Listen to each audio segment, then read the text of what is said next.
All right, and we're live. So hello world, and welcome to Algorithms Live. This week we have a special guest joining us. We have Deon Nicholas. He's a ICPC World Finalist. He got 13th place in Morocco at the 2015 World Finals. He's also an NAIPC judge, so he helped with the judging last year. He wrote this problem, Fancy Antiques, will be the topic of today. He also has a problem-solving blog, so if you're interested in learning how to think about the problem-solving process, he has a theory of problem-solving blog. It's really cool. And he's also a Silicon Valley engineer and a company co-founder. And you'll see in a moment, his company is actually the inspiration to this problem idea, so it's pretty cool. So Deon, thanks for joining us. Hey, yeah, Matt, thanks for having me. It's pretty fun to be here and great to great to talk about how to solve problems. Yeah. So, all right, episode 2.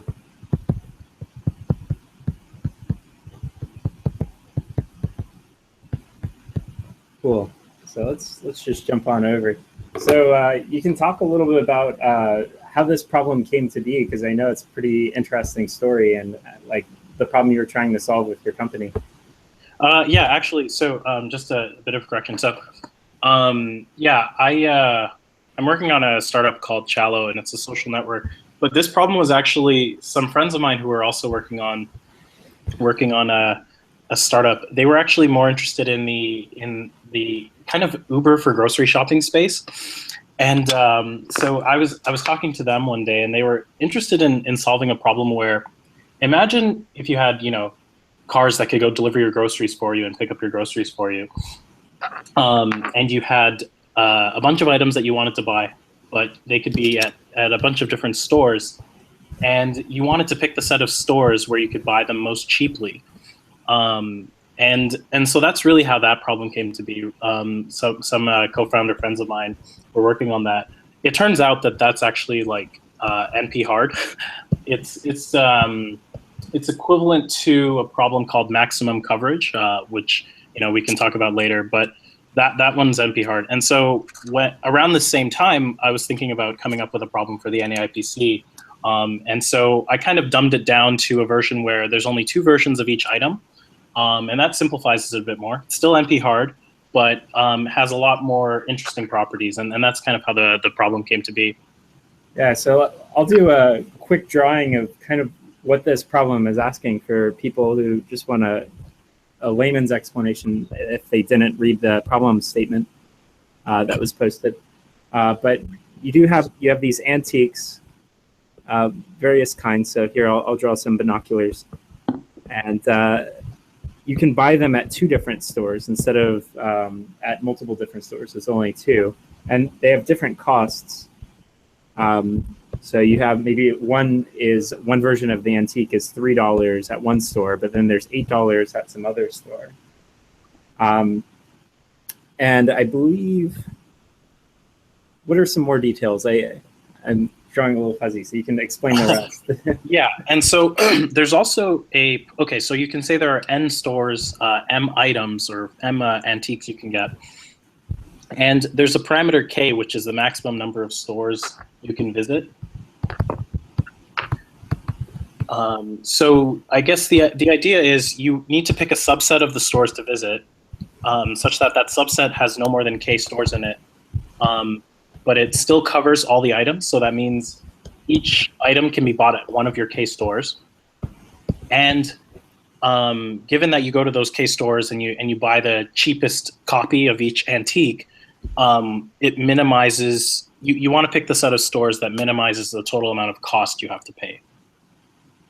Yeah, and I believe it also can be impossible to buy all the items as well. So I think you return -1, right? If it's not possible to buy all the items. Is that right? Yes, correct. So if there's no set of stores of size K that can actually cover all the items, then yeah, you return -1 to indicate impossible. Yeah. So I guess we could start walking through that first solution, because I think that one's pretty interesting just on its own. Yes. Okay. So as mentioned earlier, this problem is NP hard. So there's no I guess there's no polynomial time. There's no known polynomial time algorithm for any problem such as this. So right off the bat, that'll tell you that your solution will likely be an exponential time solution or something like a brute force solution, but using some kind of heuristic, some kind of clever techniques or structure about the problem to make it faster than just pure brute force. So just before we get started, pure brute force in this problem would look something like try all possible subsets of stores, all subsets of size up to k. Actually, you can just try all subsets of size exactly k. And for each subset, you just look at all the items, check if that subset covers all the items, and then manually check what would be the minimum cost to purchase all the items given that set of stores. And I'll gloss over that last part because that's fairly straightforward. So this would be a brute force exponential time algorithm, but the constraints of the problem are such that the number of stores is around 40, I believe. Yeah, up to 40. Up to 40. And the number of items is up to 100. So if you do the absolutely naive brute force algorithm, it would be exponential in m, so it would be approximately O of 2 to the m. And yeah, 2 to the 40 won't run in under a few seconds on any computer in the world, probably. So that's too slow. But that does give you an idea of what kind of thing you want to do. You essentially want to find these subsets, but you can't try all 2 to the m subsets. And but yeah, you still have to do something exponential. So what is the insight here? The first thing to notice is that the constraint, the main constraint is that the set of stores you choose must cover all the items. So how does that help us here? Well, first of all, let's think of each item as an edge and each store as a node in a graph. Recall that each item, each antique, can only exist in 2 stores, at most 2 stores. So you can almost think of an item as a relationship between 2 stores. You create a graph where each node is a store, and there's an item between there's an edge between the 2 stores, if and only if there's an item that exists at both of those stores, as drawn in your picture there. Right. So I could even draw the first sample case. We could have something like, I don't know. So it was 1, 2, and 3. And then we had the edges going like this. So 1 to 2, 2 to 3, 1 to 3. And then there's costs at the end. So I have 30, 50, 70, 10, and then the last one is 20, and then 80. All right, and so I think for this first sample, K ended up being 2, and so you could only visit 2 stores, and so keep in mind the way you're paying the costs is kind of interesting. So which 2 stores do you visit here? I can't remember. The optimal solution, I think, is to visit stores 2. Wait, no, 1 sec. 1 and 3. Get it wrong, 1 and 3. Yeah. Okay, 1 and 3. So we visit store 1, we visit store 3. So it's kind of interesting because for this first item, remember it's an edge, we have to pay this cost 30. So we end up getting a 30 cost. For the second edge right here, the second item, we end up getting a 10 cost. We can just pay the 10 cost. But the oddball here is we actually get a choice on this edge because we get both 1 and 3. So of course we're just going to pay this 20 cost down here, and it'll come down to 60. So it's kind of weird. What I think is weird and interesting about this problem is just this whole idea of these costs, like most of them, they're fixed, but every once in a while you'll get one of these edges where you actually have a choice on the cost. And that made this really annoying to solve because I had a few ideas but they all ran into snags on exactly this case where you have these edges where you have to pick one or the other. So that was one of the reasons why I didn't even write a judge solution when we were test solving these. But yeah, it's fairly non-standard in that sense. In many problems that reduce to problems on a graph, you usually have edges with labels, and there's usually a single label on that edge, right? Like it would be a number here. But we have labels on the edge on both sides, which makes it slightly more interesting. And you get to pick the cheaper one. Okay, perfect. All right, so now we can edit all that out of the video for the people not doing the live stream. We can continue on where we left off. Right. Sorry about that, everyone. There's always technical difficulties. It's like bound to happen. Yeah. But we'll inform our contacts at Google. Okay, so where were we? Right. So we have just talked about the fact that this problem can be thought of as a graph where the nodes are the stores and the edges are the items, but it's kind of a non-standard graph problem because the edges don't just have like weights, but they have 2 weights depending on which end you're on. And this problem becomes a lot more interesting because of it. Okay, so we know we're going to have to do an exponential solution, but we don't know. The naive one is just too slow, and that's good because if it wasn't, this would be too easy of a problem. But we can exploit the fact that this problem also has the nature of what we call a vertex cover. And in short, a vertex cover or the vertex cover problem is one where you have a graph and you have to select a set of nodes such that every edge is incident to at least one selected node.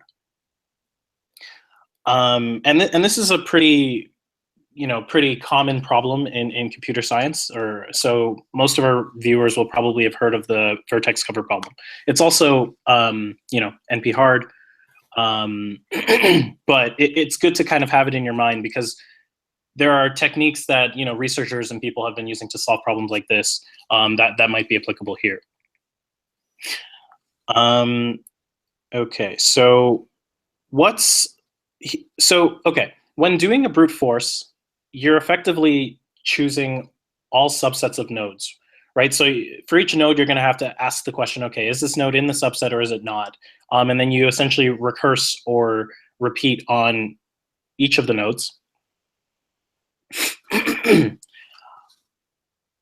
But however, there's a lot of subsets which are obviously impossible. For example, if you take any 2 nodes who are neighbors, any 2 nodes who have an edge, and you pick one of those nodes, if one of those nodes is guaranteed not to be in the set, for example, you've said no to that node, then you know for sure that the neighbor, and in fact all of its neighbors, have to be in the set in order for its edges to be satisfied.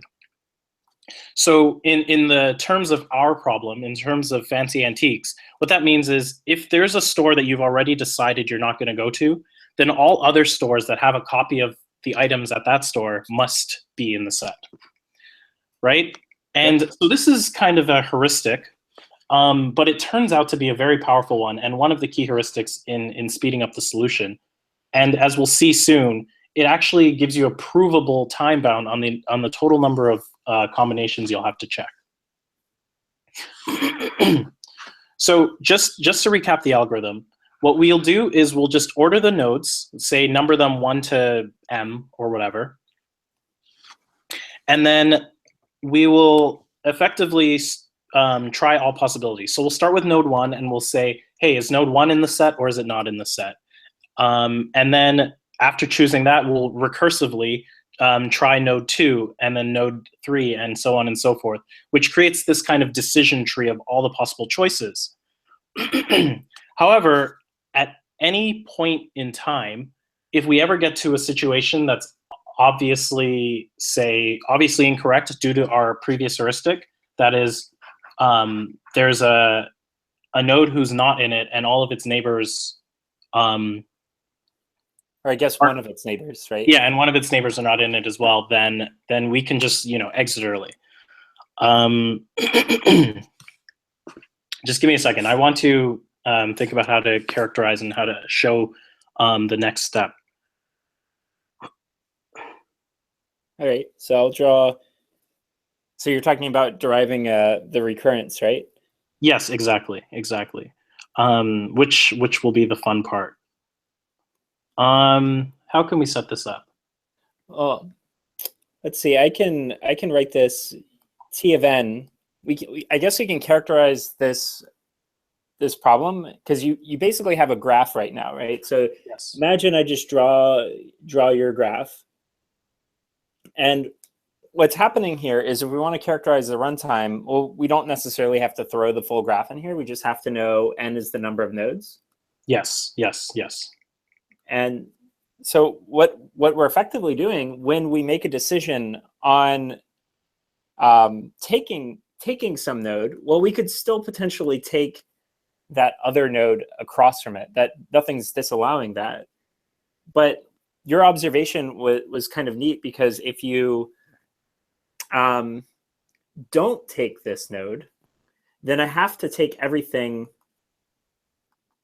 across from it. So I can do your fancy recurrence here, where it's like I have in one option I don't take it, so it's kind of like the take it or not DP or subsets brute force. I have one less node to consider. So effectively, this node is gone from my graph, and I'm solving a problem on a graph of size n-1.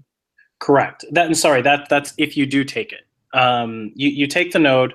It's going to be in your tree, and then you can effectively delete the node and then recurse on the rest of the graph. Yeah. So that's a graph with n-1 nodes, and our recurrence relation would be how many choices or how many combinations you would have to go through in the worst case for a graph with n-1 nodes. Right. Correct. And then you made that neat observation where if you end up if using our heuristic, if we don't take this node, then all these choices are fixed. So if we say no to this node, all these choices are fixed. Well, in this case, our recurrence will actually be t-4 because we're deleting our node and we're deleting all our neighbors. But the observation is if we're even going to consider this node at any point, this edge must be we must have at least one neighbor. So we can get an upper bound on that recurrence. Just I can put on like that. And I'm hoping our viewers see this recurrence and find it familiar, especially when I start throwing in some base cases.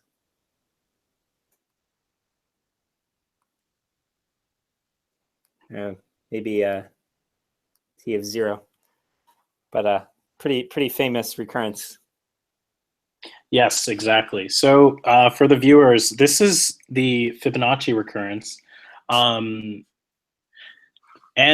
yeah, so just to recap so that you understand kind of how it comes about is that we're defining T of n to be the total number of combinations you would have to go through on a graph of n nodes. And there are two cases. Either you take the node or you don't. If you take the node, you can think of the rest of the combinations as recurring on a graph with that node deleted. Because once you've made the choice about it, you can kind of delete the node and all the information will be the same. However, if you don't delete the node, then because of our heuristic, you can also the choices for its neighbors are fixed, and you can delete all those. And because the node, or assuming a node has at least one neighbor, then you will always have n-2 nodes left in the tree, or sorry, in the graph. And this gets really interesting. So the Fibonacci recurrence, by Benet's formula, or by some other kind of math that you can do, it actually turns out to be also exponential, but the base is phi, the golden ratio. which is about, I think, 1.61. That's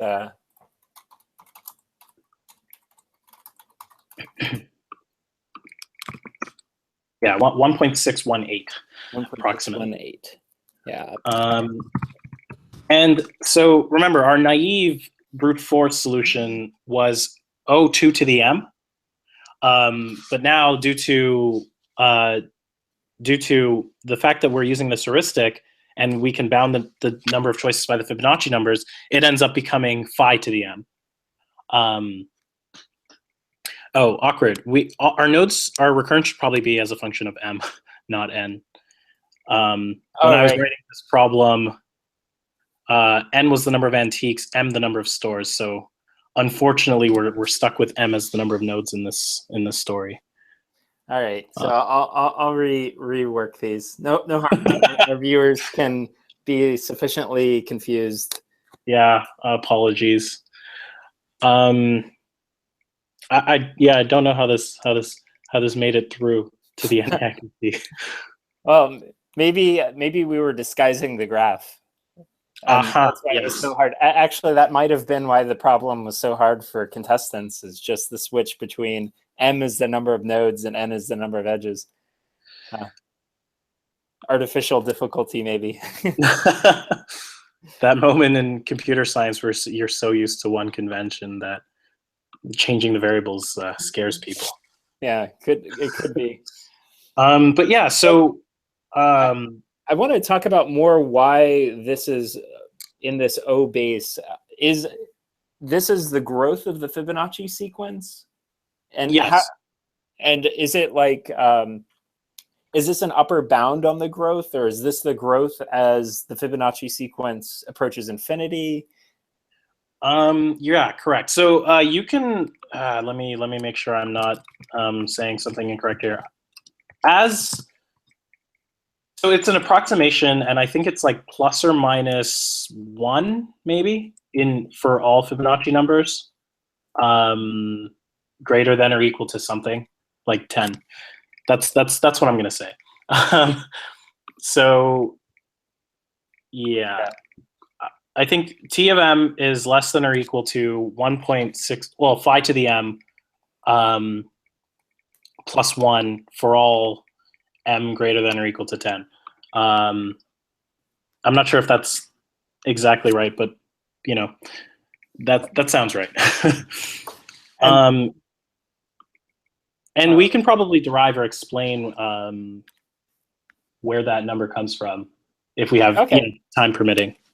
Yeah, no, I think we have enough time for that. So okay, so we could we could actually prove this using induction, which is fun. So maybe we can do this on air.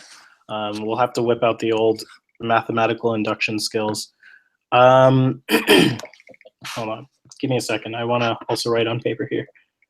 Yeah, the other thing I want to point out to people too is this bounding is actually one of the things that you use to prove that GCD is logarithmic runtime.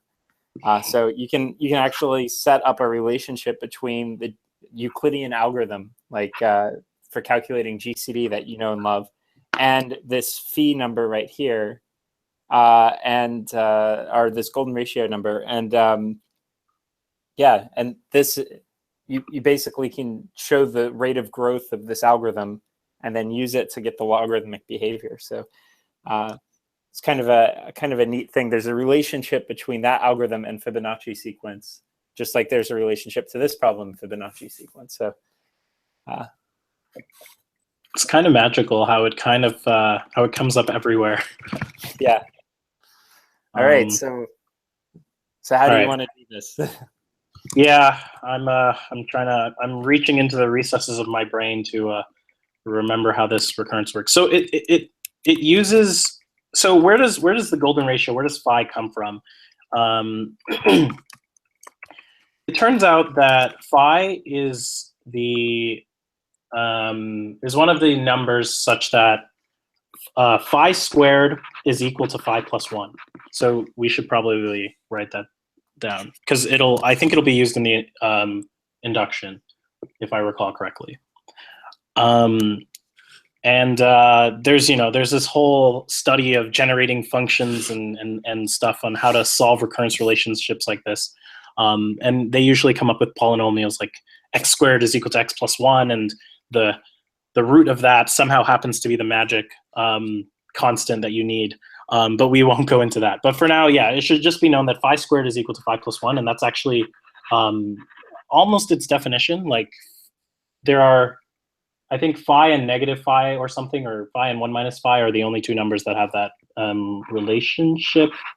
But you could solve that by setting x squared is equal to x plus 1, and then using the quadratic formula to solve for that. And so you end up getting like phi is equal to like 1 plus or minus root 5 over 2 or something like that. Anyway, so that's it for high school math for today. Yeah. So once you solve that, you get a number, and we're calling that phi. So how do we do this recurrence? So we're trying to show that T of m is less than or equal to phi to the m for all. It might end up being phi to the m plus 1, but we'll try with 1 and figure it out. Yeah, for all m greater than or equal to 0. So to prove things, yeah, Yeah, I'm getting ahead of ourselves, but go for it. Yeah, so for m equals 0, we need to show that T of 0 is less than or equal to phi of 1, which is true. Yeah. I don't know. Phi to squared. the 1. Because m equals 0. Which is 1.61 or whatever. Oh, do you want to do? Oh, yeah, because it's 0, so this is 1. So this is, yeah. And then hey, look, it worked. Pardon? Hey, look, it worked. And so our inductive hypothesis. Let's see. Wait, there are two base cases, right? So we also need to verify T of 1. Okay. Apparently, I don't really know how to do induction, but we'll assume that works. Okay, so so phi of 1 is less than or equal to phi squared, which is 2 point whatever that was. Well, it's exactly phi plus 1 by definition, so it's 2.61. Wow, that's convenient. Wow. Okay, so now we have to prove for m greater than or equal to 2 that given that it holds for m, it should hold for m plus 1 or whatever. Yeah.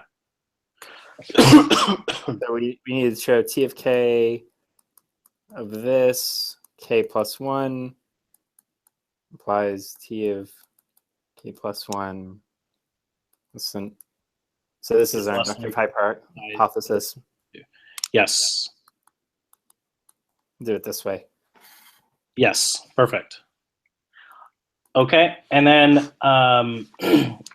we can prove that using the definition. So assume that T of k is less than or equal to phi to the k plus 1, then T of k plus 1 is equal to T of k plus T of k minus 1, which is the definition of the Fibonacci numbers, or our recurrence in this case, or whatever, or what have you. Actually, yeah, this might work out. I hope. And now I can use the inductive hypothesis in both cases. Yep. To get yeah, I see it. Phi to the k plus 1 plus phi k to the k plus k. Okay. Yeah, and then now the fun begins. All right. Because here we can factor out phi to the k. Okay. Is it phi to the k? Maybe phi to the k minus 1. No, I think you can get phi to the k. Right. Okay. Great. So 1 plus phi. And now we get our back. Right. Is that what you're thinking? Because that's what I'm thinking. Yes. Yes. Exactly. This is good. Which is equal to phi to the phi squared. Because perfect. Yeah, perfect. we get phi squared is equal to 1 plus phi. Exactly. Which therefore is equal to phi to the k plus 2, and we are done, which is fun. PD. Cool. So we've proven that the Fibonacci numbers are bound by phi to the k plus 1. We might have also been able to get away with phi to the k. Oh well. Yeah. Anyway, but that's fine. So that's good. That's good enough. So that bounds our that bounds the total number of steps using our heuristic to phi to the m plus 1, I guess, according to that. Which is nice. Mm-hmm. Okay, cool. So now the fun part about this is that using a heuristic, we've been able to provably reduce the running time from 2 to the m-ish to phi to the m. And given the bounds, this is, getting, I guess it's pretty much close to running in time. Except for the fact that we've glossed over some details here, like implementation details. Right. So one thing to note is, okay, in theory, yeah, our running time is phi to the m with this algorithm, but depending on how you implement the code, you might have to actually walk through the edges at each step, or do things like that. That would increase the running time to like n times phi to the m if you're not careful. And that, ironically, my original solution for this problem actually had this running time. So that's about 100 times too slow because n can be around 100. Yeah. And if you're wondering what case you would do to make this run absolutely horribly, is you just take all the nodes and you just pair them together like this. And so now you get exactly that Fibonacci recurrence, which is really bad. So if you don't have a case like this, this solution actually doesn't run very slow, or runs quite fast. But if you build something like this and just keep going until you run out of edges, because you could just keep having items in multiple stores like this and be really annoying. This gets you exactly that Fibonacci case recurrence, and makes it run pretty slow. So we do need to either shave off this n or do something else. So. Yes. So in terms of implementation, to basically shave off the n, there's one really neat trick. And I didn't actually come up with this. One of the other judges, Lewin, came up with this, and he used it in another solution, but the same observation can be applied here. So the trick is basically to kind of remove the edges out of the equation. Like, really, we want to ask questions on the nodes, so that when we're choosing these nodes and we implement it, we can essentially answer the questions just by once we know the subset of nodes, we can basically answer how much cost is it, rather than, for example, after choosing the nodes, having to go and make those choices of like, this item is cheaper at this store or more expensive at that store, and then that's where the kind of ON factor comes in. Okay, so the observation that really removes the need to consider edges, or the labels on the edges at least, is as follows. You start by transforming the problem. For each item, assume at the very beginning that you're going to pick the more expensive version of that item, as shown in the picture. Yeah, and so we can just keep adding up these costs and like assume that we did this absolutely horribly and made this really slow. And so we end up with 113, I believe, on this picture. Yeah. Yep. 112, maybe. I don't know. Anyway. Oh, no. Yeah, there's the 113 because there's the one edge. Yeah, so exactly. So you start by assuming that. And what you can do is you can even pay that cost, or like have a variable in your code that's that cost at the very beginning as a constant. So you would pre-process and just walk through all the items and just add up their more expensive version. And then something interesting happens. It turns out that for each item, you will pay that more expensive variant unless you happen to go to the store that is the cheaper variant. And that sounds like obvious, right? But you can use that fact to to really speed things up. So basically, for each store and for each item, a store will contribute to, say, a slack for each item. That being the, I guess, the amount you would save by going to that store for that item. So for example, if I take this edge, I can make this node 97 in savings, which is pretty cool. But I also get the boost from this edge because I get 2 in savings. So you basically just look at the amount of saving that you get for all incoming edges. And in some cases, it'll be 0, right? Because if you look at this node, nothing coming in is the cheaper edge. They're all the more expensive edge. So I end up getting 4 plus 4 plus 1. Oh, actually, I make that 0. Yeah. This one also has no savings. And this one gets a savings of 2. Just by this edge being cheaper than the 4. So it's neat because the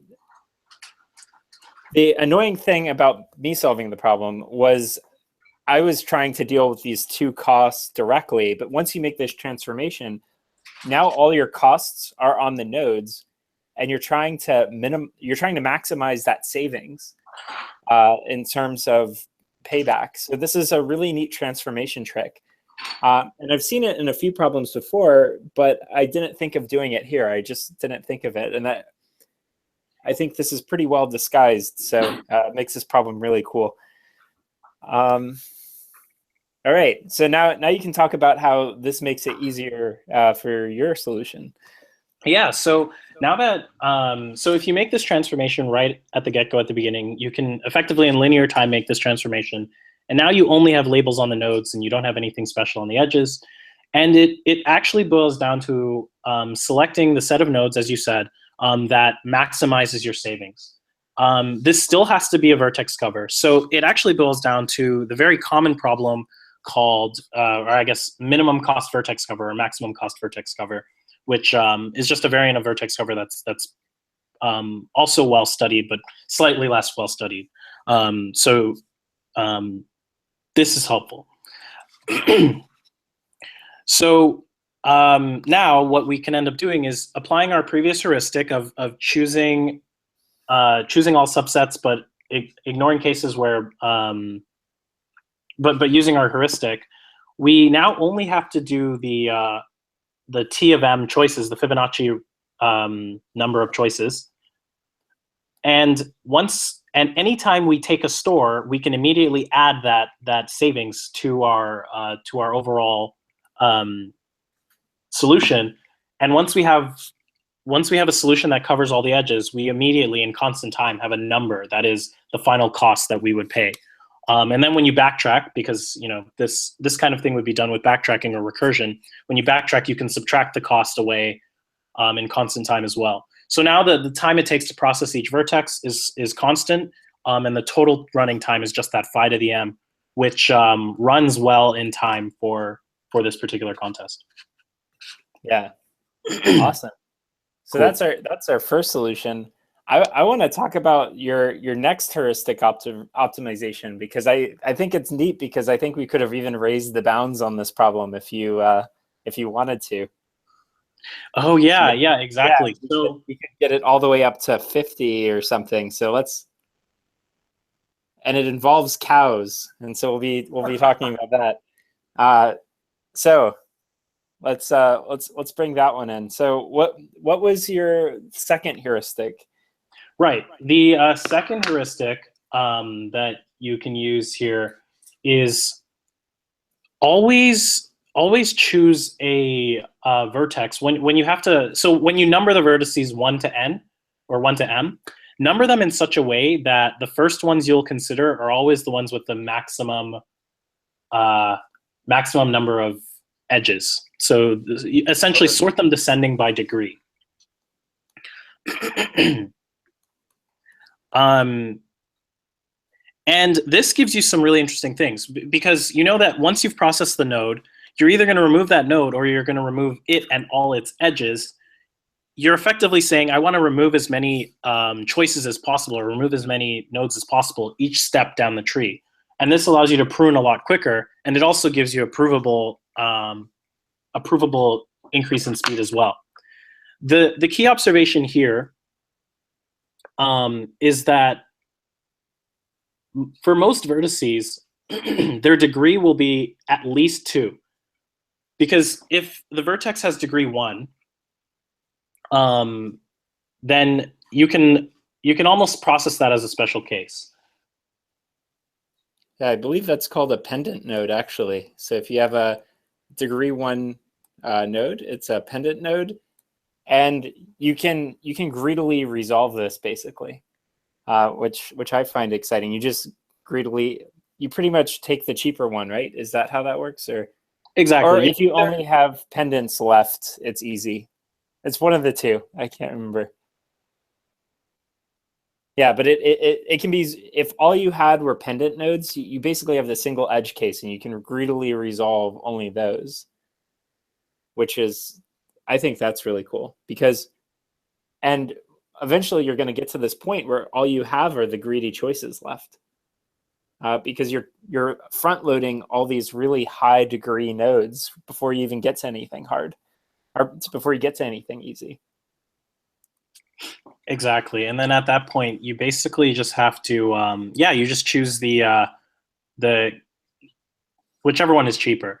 There's a bit of details I think we're glossing over, but we'll leave that as an exercise, because there might be, for example, after deleting some nodes, some other nodes might lose their degree and then become cheaper, but that's I guess that's beyond the scope. But anyway, the key observation is just that for most nodes, they will have degree greater than or equal to 2 when you consider them, and that's interesting, because in our recurrence relation, we can now say that T of m will always be less than or equal to T of m minus 1 plus T of m minus 3, because because you'll always delete that node in the T of m minus 3 case. You'll always delete that node and two other neighboring vertices. Right. Unless you're in the greedy case. But that's going to be linear, which we don't have to worry about. So we can keep that as a constant number, basically. Exactly. You can treat that as a constant.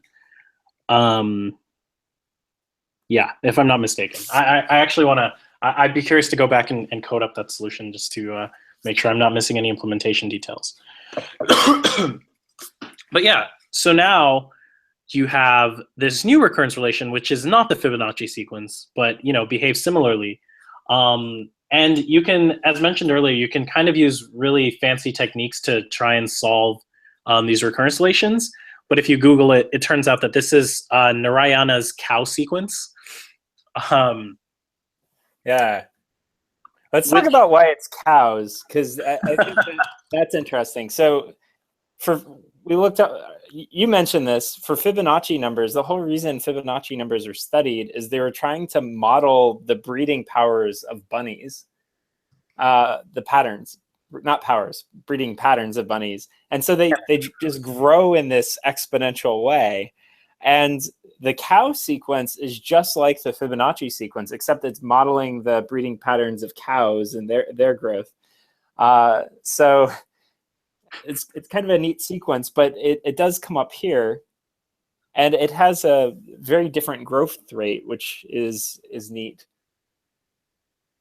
Yeah, exactly. And so again, it's a linear recurrence relation, as they're called.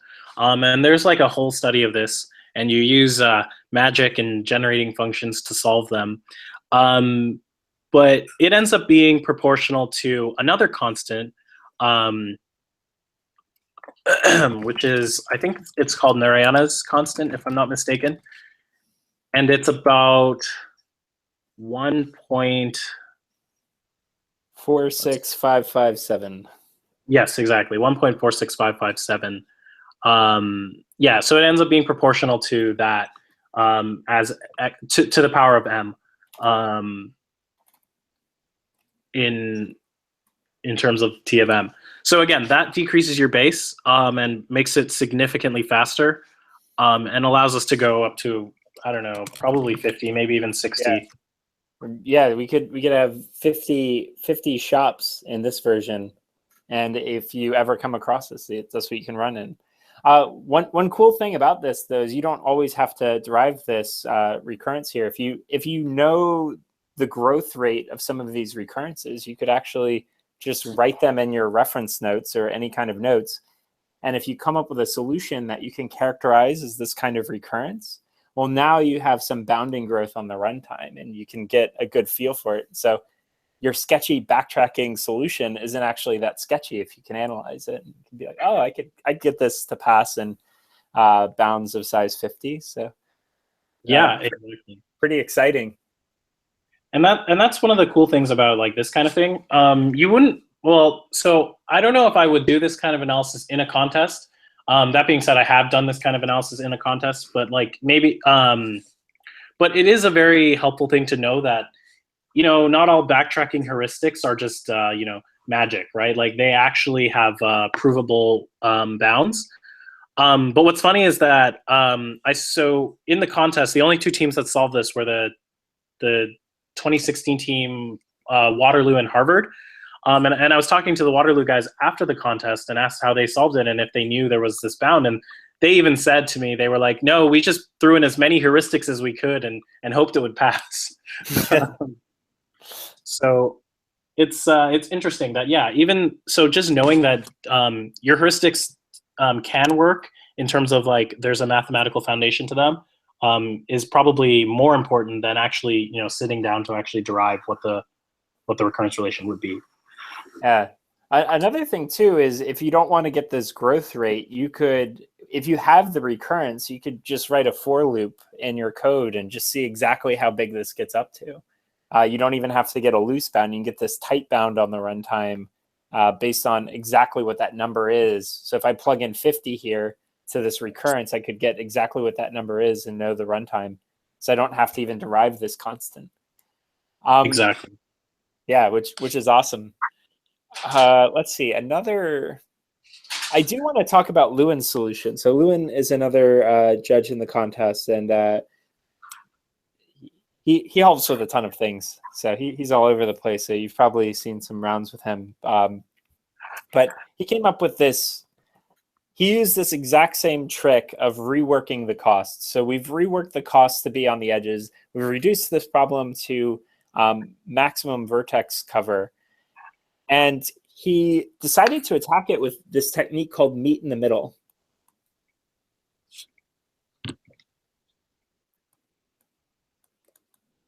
And I'm just going to briefly talk about how he attacked this thing because it is pretty neat. So the base idea is you want to do something where you brute force what you're taking and what you're not taking on each side. So imagine I have my nodes on one side of my graph.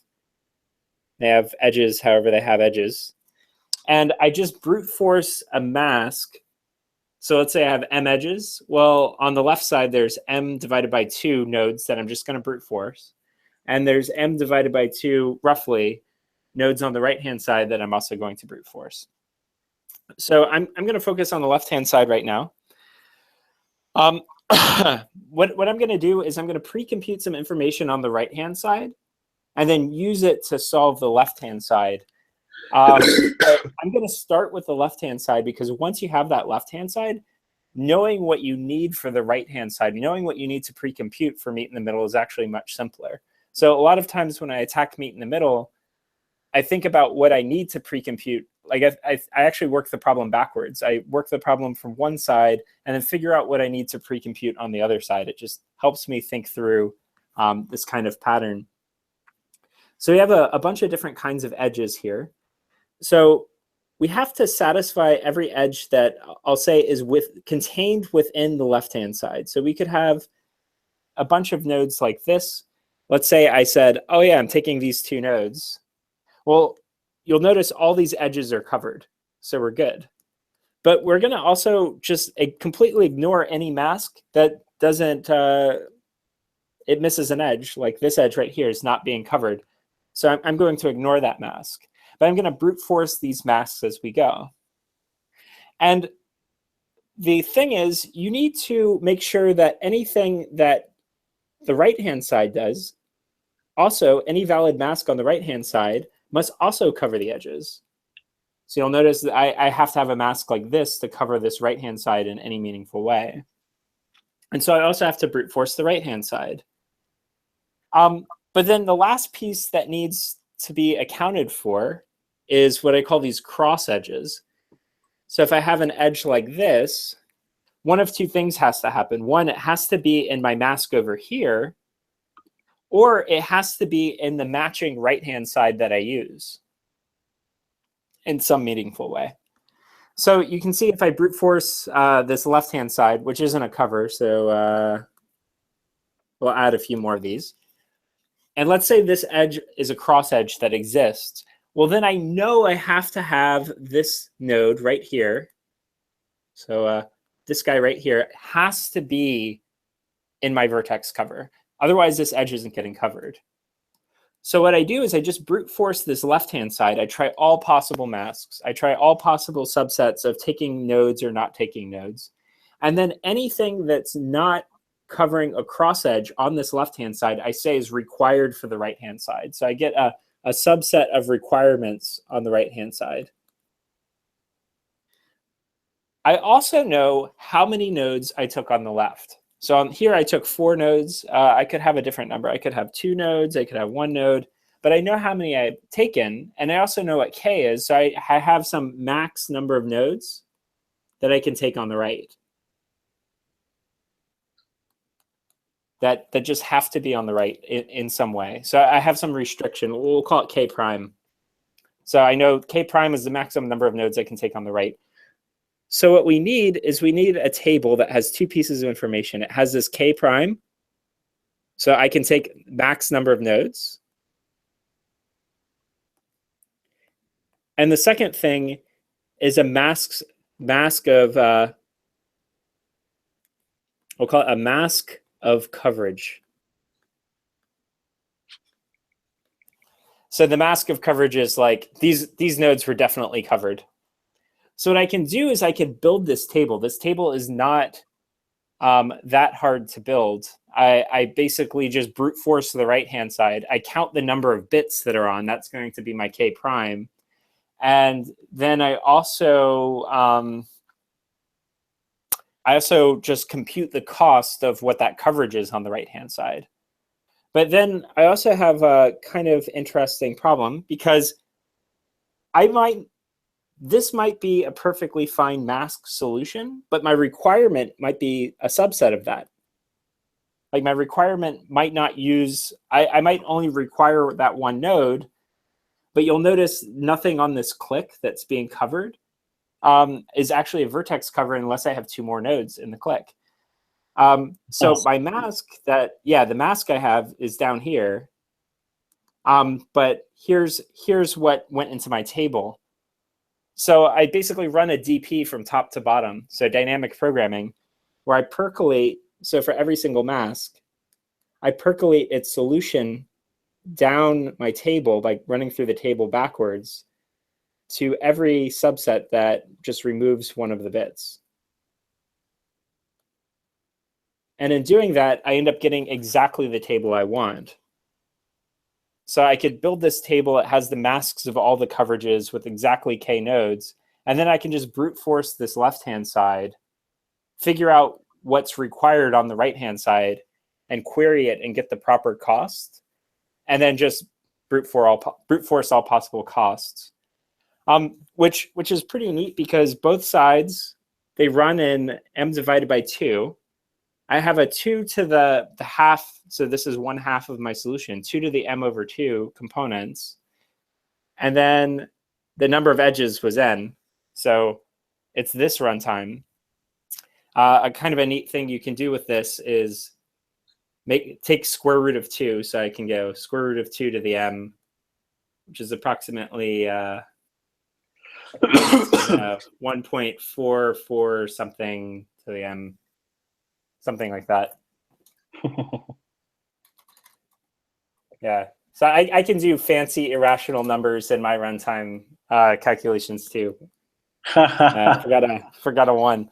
Yeah, but that's one of my favorite ones as well. Yeah, did you have any thoughts on this meet in the middle? First of all, it's the runtime is faster than both the other solutions, so that's good. The other thing is, yeah, you can also get rid of the ON factor using the same trick of, or at least I think, using the same trick of transforming the graph and doing the savings on each node. So you probably don't need the N factor. One question I have though is, what is the value of your table? So like you have a table, you have a K prime, and then you have a mask. And what is the, like, what goes on the right-hand side? Like, what's that equal to? Or what does it mean? Yeah, that's the cost of covering those nodes. Cost of covering those nodes. Remember, we computed the table with the savings. So let's say my savings here were 1, 4, 8, and 2. Well, I would get a savings of 1 plus 4 plus 8, which would be 13 in savings. So that 13 in savings would go into this cost of the node. I see. So, yeah, so I pre-compute that cost. And that cost might, what I do if it's impossible, so I actually fill this table with negative infinity in savings initially. And if I ever query the table and I get negative infinity out, then I know it's not possible to meet that requirement with that K value and that mask of requirements. So I might have more bits on than I have K left. And that would be a good example of a requirement that's not met. But they show up all the time. And then on the left-hand side, I am brute forcing that mask, but I do the exact same thing. I just run through that mask all at once. I look for something completely covered, and then I use that coverage value. So I do the cost of the left plus the cost of the right, and that gives me my savings for the entire graph for that coverage.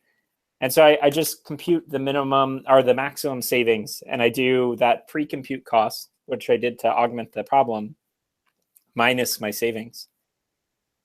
Yeah. So you have any more thoughts on this one? No, that's really cool. Yeah. That's one thing I really like about this problem is it's got so many approaches. You can just attack it from different angles and get a neat solution. Had another thought, because I think you wanted to talk more about your company and right? Yeah, for sure. Sure, cool. And that's where we'll end.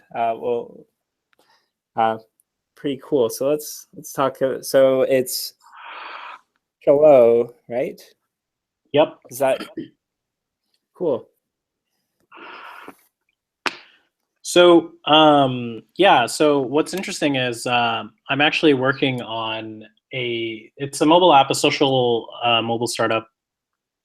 Really just getting started. So I predict a lot of these scale issues where, you know, algorithms and data structures and knowing a lot about infrastructure will be hit eventually. And there's been a lot of interesting problems so far, and probably more to come. But so Chalo, or Chalo, if you're very anglicized, it actually comes from Hindi, and it means let's go. Basically the idea of the app is, so the backstory is, you know, me being, you know, interested in competitive programming and stuff like that. I've always found that like competition and friends kind of like competing with each other or spurring each other on, it's a really great way to make really interesting things happen. So for example, in the competitive programming world, you know, me and my friends would go on Code Forces and do a virtual contest and kind of like, you know, challenge each other to do more problems. And that was a really good way to learn. But you can take kind of a similar mindset with the idea of like challenging each other and challenging friends, and make that very social. So, you know, you can think of gamers when they, you know, have achievements to unlock and stuff like that. Or just like, if you remember challenges that went around the internet, like the Ice Bucket Challenge, where people were challenging each other to do something good for a cause.